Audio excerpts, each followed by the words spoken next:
Kalau boleh tahu namanya siapa? Namaku Batu. Oh, Datu. Datu lagi kuliah atau Lagi kuliah. betul? Oh ya, sebelumnya kenalin. Nama aku Kalifa. Datu bisa panggil aku Kalifa atau Kak atau Mbak.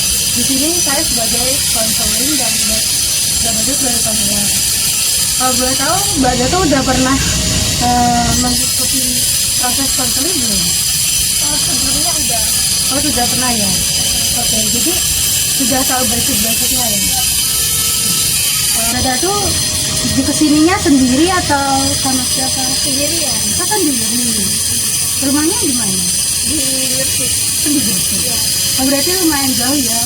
Gresik ke Surabaya. 30 menit. Oh, Mbak Datu kuliah di mana? Di UNESA. Oh, di desa. Ambil jurusan apa nih? Ambil jurusan PGSD. PGSD. Wah.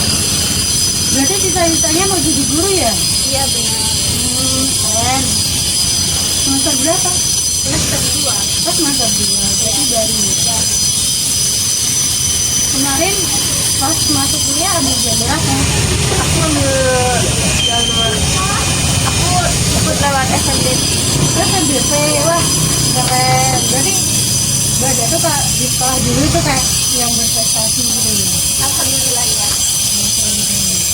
Jadi Mbak Datu sebelumnya udah pernah apa itu namanya udah pernah mengikuti proses konseling?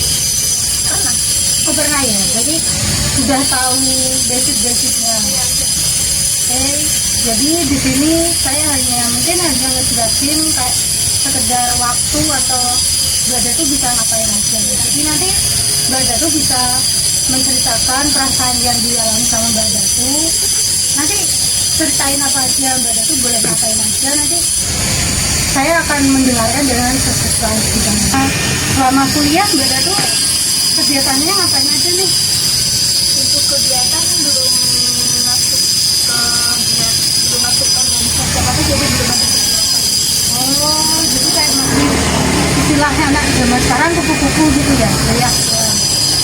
Tapi Mbak Datu ada keinginan mau join organisasi? Saya ini saya itu ada cemas gitu ya, karena di kuliah itu saya itu ikut organisasi, cuma belum masuk itu aku udah berpikir yang kayak aku sepertinya nggak bakal diterima. Belum masuk waktu diterima tuh takut relasi dan teman-teman aku nggak baik gitu.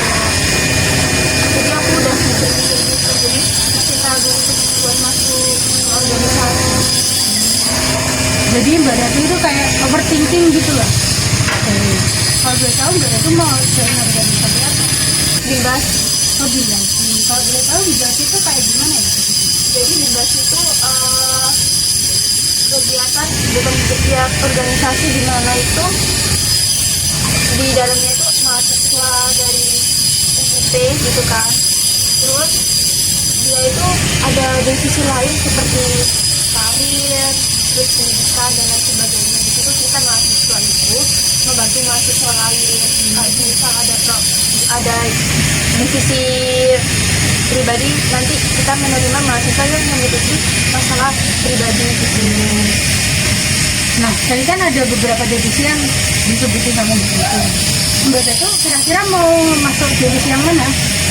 Saya daftar di divisi sosial. Oh, berarti udah ada keinginan mau daftar di divisi sosial. Oke, tadi kan Mbak Datu juga bilang kalau takut gini gitu kan. Apa sih yang bikin Mbak Datu ngerasa nggak percaya diri gitu? Aku orangnya pemalu ya. Kalau mau daftar ke organisasi takut diasingkan gitu kan. Terus takut nggak bisa mengerjakan tugas yang di organisasi itu. Jadi Mbak Datu itu berpikiran kalau nanti kalau udah daftar takut tugas-tugas yang diberikan dosen nanti terlantar, itu juga kayak pemalu gitu ya. Jadi tapi Mbak Datu keinginan Mbak Datu buat join organisasi tersebut seberapa besar? Sebenarnya pengen banget jadi diterima di Bimbasi, karena ya sebelumnya pernah daftar cuma tolak, jadi kayak ada trauma buat daftar lagi gitu. Oke, jadi nah misalnya nih Mbak Datu kalau nanti keterima di Bindasi, Mbak Datu bakal ngapain? Bakal menjalankan tugas-tugas yang sudah ditentukan. Kayak misal aku investigasi sosial ya berarti aku harus menjalankan tugasku sebagai mahasiswa yang membantu masalah-masalah pribadi sosial mahasiswa lain. Oke. Nah, kan Mbak Datu tadi udah kayak punya tekad mau masuk, tapi cuma dalam opportunity-nya Mbak Datu. Nah, coba kita ubah pola pikirnya Mbak Datu kayak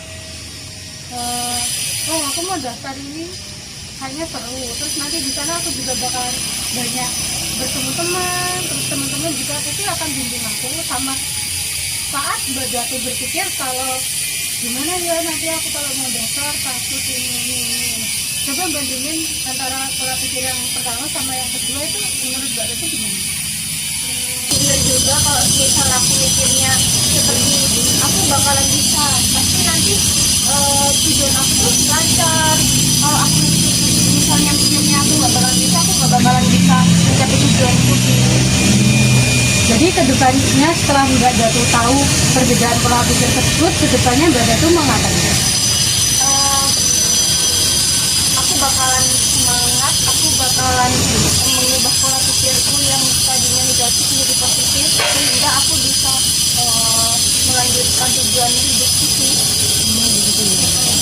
Oke, jadi kesimpulannya Mbak Datu akhirnya sudah mengetahui nih kalau pola pikir Mbak Datu yang sebelumnya yang takut kalau nanti tidak diterima atau apa gitu, itu udah tidak baik istilahnya.